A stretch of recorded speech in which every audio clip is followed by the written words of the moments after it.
Glory be to God. கிறிஸ்துவுக்குள் மிகவும் பிரியமானவர்களே, உங்கள் அனைவருக்கும் இயேசு கிறிஸ்துவின் இனிய நாமத்தில் என்னுடைய அன்பின் வாழ்த்துக்கள்.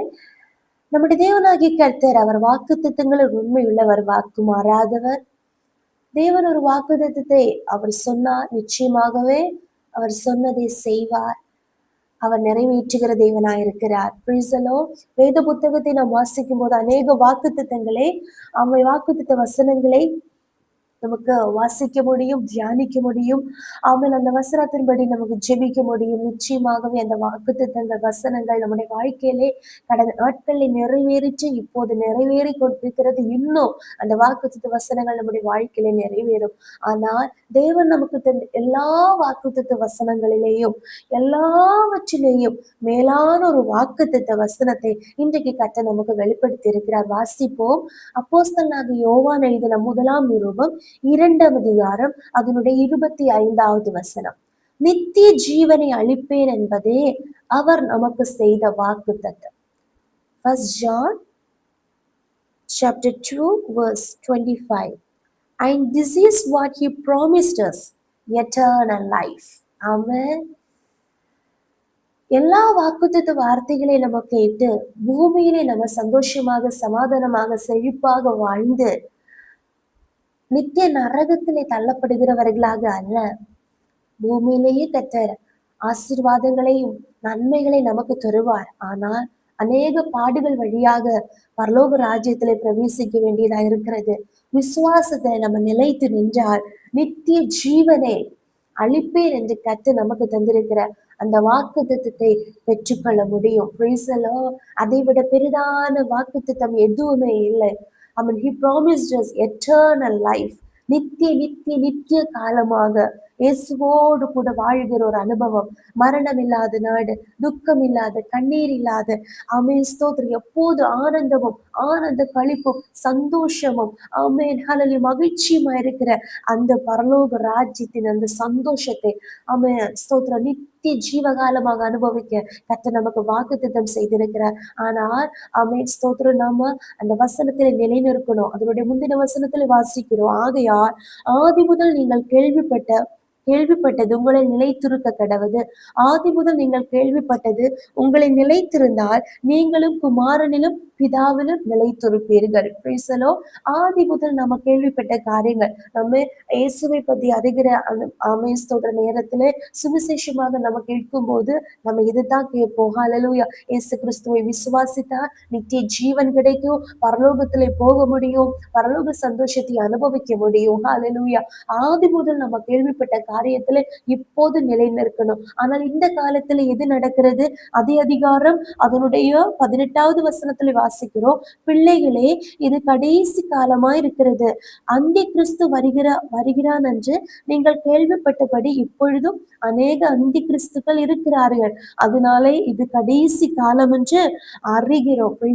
அந்தி கிறிஸ்துகள் என்று சொல்லும் போது அவர்கள் ஆமென் ஸ்தோத்திர தேவனுக்கு மகிமை கொடுக்கிறதை விட உலக பிரகாரமான காரியங்கள், உலக பிரகாரமான எல்லாவற்றையும் வாக்கு கொடுக்கிறார்கள். ஆனால் நம்ம ஆதி முதல் கேள்விப்பட்ட காரியம், மன திரும்புங்கள், பரலோக ராஜ்யம் சமீபமா இருக்கிறது. அதுதானே இயேசு சொன்ன சுவிசேஷம். காலம் சமீபமாயிற்று, மனம் திரும்பி பரலோக ராஜ்யத்தை ஆமென் ஸ்தோத்திர சுதந்திரித்துக் கொள்ளுங்கள். ஹல்லேலூயா. இந்த நாட்களிலே அதே நம்ம கேள்விப்பட்ட காரியத்திலே நிலைத்திருப்போமாக. அப்போது ஆமென் ஸ்தோத்திரம் நாம் குமாரனிலும் பிதாவிலும் நிலைத்திருப்போம். ஹல்லேலூயா. பிதா குமாரன் பரிசுத்த ஆவியானவர் கிடைக்கிறது நம்மோடு கூட இருக்கும். அப்போதுதான் இந்த நித்திய ஜீவனை அளிப்பேன் என்ற வாக்குத்தத்தத்தை நம்மால பெற்றுக்கொள்ள முடியும். ஏன் அதுதான் ஒரு மெயினாயிட்டு ஒரு ப்ராமிஸ் நம்ம சொல்றோம். யோவான் எழுதின சுவிசேஷம் 3ஆம் அதிகாரம் அதனுடைய 16வது வசனத்துல நம்ம வாசிக்கிறோம். தேவன் தன்னுடைய ஒரே பேரான குமாரனை விசுவாசிக்கிறவன் எவனோ அவன் கெட்டு போகாமல் நித்திய ஜீவனை அடையும்படிக்கு அவரை தந்துருளி இவ்வளவாய் உலகத்தில் அன்பு கூர்ந்தார். அப்போது பிதாவாகிய தேவன் எதற்காக தம்முடைய குமாரனை இந்த பூமியிலே அனுப்பினார்? அவன் எதற்காக இந்த உலகத்தை அன்பு கூர்ந்தார்? ஒரே ஒரு காரியம், அவர் அனுப்புகிற அவருடைய குமாரனாக இயேசு கிறிஸ்துவை யார் யாரெல்லாம் விசுவாசிக்கிறார்களோ, உண்மையாய் யார் யாரெல்லாம் அவரை ஏற்றுக்கொள்ளுகிறார்களோ, அவரை தேவன் என்று, ஹல்லேலூயா, அவரே உண்மையான தெய்வம் என்று சொல்லி யார் யாரெல்லாம் அவரை ஆராதிக்கிறார்களோ, நிச்சயமாகவே அவர்கள் ஒருபோது கெட்டு போகாமல் நித்திய ஜீவனை அடைய வேண்டும். Praise the Lord. இதுதான், இதே ஒரு நோக்கத்திற்காக தான் பிதாவாகிய தேவன் தம்முடைய குமாரனாகிய இயேசு கிறிஸ்துவை இந்த பூமியிலே அனுப்பினார். இயேசு கிறிஸ்து இந்த பூமியிலே வந்து நமக்காக பிறந்தார், நமக்காக ஊழியம் செய்தார். அதன் பிறகு நமக்காக இயேசு கிறிஸ்து காயப்பட்டார், அடிக்கப்பட்டார், நொறுக்கப்பட்டார், சிலுவையில் அறையப்பட்டார், நமக்காக மரித்தார், நமக்காக 3ஆம் நாள் உயர்த்தெழுந்தார். ஹல்லேலூயா. அவன் இன்றும் நமக்காக பிதாவின் வலது பாரிசத்தில் இருந்து பரிந்து பேசிக் கொண்டிருக்கிறார்.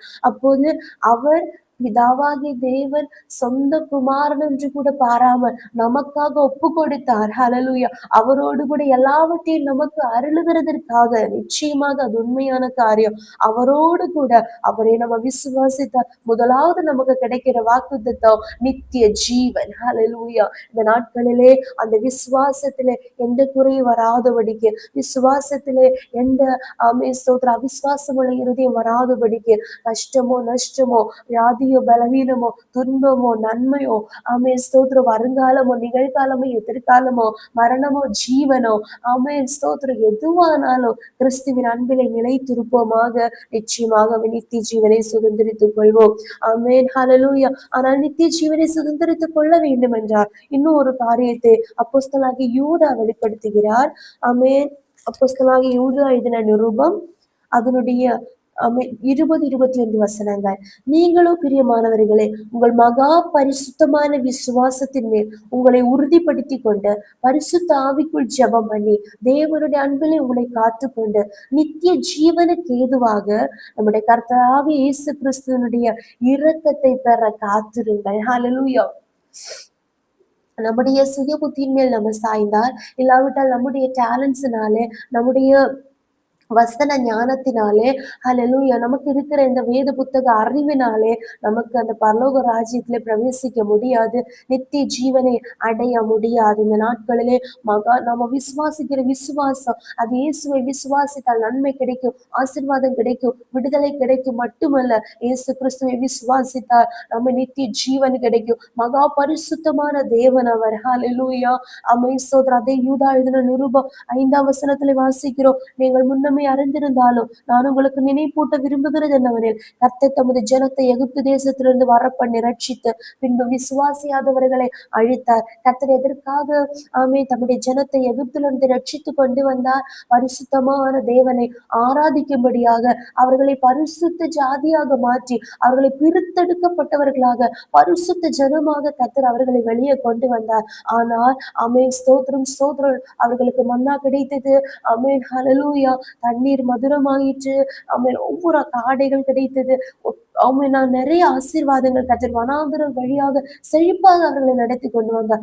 ஆனாலும் கூட உண்மையாக தேவனை விசுவாசியாதவர்கள் அந்த வனாந்தரத்திலே அழிந்து போனார்கள். இந்த நாட்களிலே ஸ்தோத்திரம், தாவீதுக்குரிய ஹல்லேலூயா, அந்த யாத்திரையிலே, ஹல்லேலூயா, சியோன் யாத்திரையிலே நம்ம வழியிலே அழிந்து போகிறவர்களாக மாறக்கூடாது. இந்த நாளில் உலக பிரகாரமான ஆசீர்வாதத்திற்காக மட்டுமல்ல, தேவனுடைய ராஜ்யம் புசிப்பும் குடிப்பும் அல்ல, நீதியும் சமாதானம் பரிசுத்தாவியினால் உண்டாயிருக்கிற சந்தோஷமா இருக்கிற இந்த நாட்களை அதற்காக மகா பரிசுத்தமான விசுவாசத்தின் நம்மையே ஒவ்வொரு நாளும் உறுதிப்படுத்திக் கொள்வோமாக. ஹல்லேலூயா. ஸ்தோத்திரம், உறுதிப்படுத்தி பரிசுத்த ஆவிக்குள் ஜெபம் பண்ணுவோமாக. ஆவியானவர் நமக்கு துணை செய்வார். தேவனுடைய அன்பிலே நம்மை காத்துக் கொள்வோமாக. அடுத்து நித்திய ஜீவனுக்கு ஏதுவாக நம்முடைய கர்த்தராகிய இயேசு கிறிஸ்துவினுடைய இரக்கத்தை பெற காத்திருப்போமாக. தெய்வ சமூகத்திலே இரக்கத்தை பெறவும் ஏற்ற சமயத்தில் சகாயம் கிடைக்கும். அவன் கிருபை அடைவோம். தைரியமாய் கிருபாசர தண்டையிலே வந்து சேர கடவோம் என்று எபிரேயர் 4ஆம் அதிகாரம் கடைசி வசனத்துல நம்ம வாசிக்கிறபடியே தைரியமாய் கிருபாசர தண்டையிலே வந்து சேருவோம். தேவ சமூகத்திலே அமர்ந்திருப்போம். அவருடைய இரக்கத்தை பெற காத்திருப்போம். நிச்சயமாகவே நித்திய ஜீவனை அடைய கர்த்தர் உதவி செய்வார். மரண பரியந்த உண்மையாயிருந்து ஜீவகரிடத்தை பெற்றுக்கொள்ள கர்த்தர் நமக்கு ஒவ்வொருவருக்கும் கிருபை செய்வாராக. இந்த மாறாத வாக்கு தத்தங்களை நம்ம பெற்றுக்கொண்டு யாரும் கெட்டு போகாமல் ஆமென் ஸ்தோத்திரம் எல்லாரும் நித்திய ஜீவனை அடைய பிதா விரும்புகிறார். ஆமென் ஸ்தோத்திரம். அதற்காக நம்ம தேவ சமூகத்துல ஒப்பு கொடுப்போம். இந்த வசனங்களின்படியே கர்த்தர் நம்ம ஒவ்வொருவரையும் ஆசீர்வதிப்பாராக. ஜெபிப்போம். இயேசுப்பா ஸ்தோத்திரம். உங்கள் அளவில்லாமல் இயேசு வழி நடத்துகிற எங்கள் அன்பின் பரலோக பிதாவே, நீர் நித்திய பிதாவா இருக்கிறீர். அப்பா ஸ்தோத்திரம் ஸ்தோத்திரம். அநாதி சிநேகத்தால் எங்களை நேசித்திருக்கிற தேவனே, அப்பா ஸ்தோத்திரம். நித்திய ஜீவனை அளிப்பேர் என்பது நீர் எங்களுக்கு தந்த பெரிய வாக்குத்தத்தம் கர்த்தாவே. அப்பா இந்த வசனத்தை கேட்டுக்கொண்டிருக்கிற ஒவ்வொருவரும் கர்த்தாவே, ஒருவர் கூட கெட்டு போகாம எல்லாரும் கர்த்தாவே, அப்பா ஸ்தோத்திரம். இயேசு கிறிஸ்துவை விசுவாசித்து அப்பா மகா பரிசுத்தமான விசுவாசத்தின் மேல் உறுதிப்படுத்தி கொண்டு கர்த்தாவே, ஹல்லேலூயா ஸ்தோத்திரம் ஸ்தோத்திரம். அந்த நித்திய ஜீவனை அடைய அப்பா அந்த கிருபை செய்கிறதற்காக ஸ்தோத்திரம். உங்களை தாழ்த்துகிறோம், ஒப்பு கொடுக்கிறோங்க தாவே. மனுஷகுமாரன் வரும்போது பூமியிலே விசுவாசத்தை காண்பாரோ என்று வேதவசனம் சொல்லுகிறபடியே விசுவாசத்துல ஒரு நாளும் வளர, விசுவாசத்துல நிலைநிறுத்த எங்களை ஒப்பு கொடுக்கிறோம், தாழ்த்துகிறோம். இயேசு கிறிஸ்துவின் நாமத்தினாலே ஜெபிக்கிறோம். எங்கள் ஜெபத்தை கேளும் நல்ல பிதாவே. ஆமென் ஆமென் ஆமென். May God bless you all.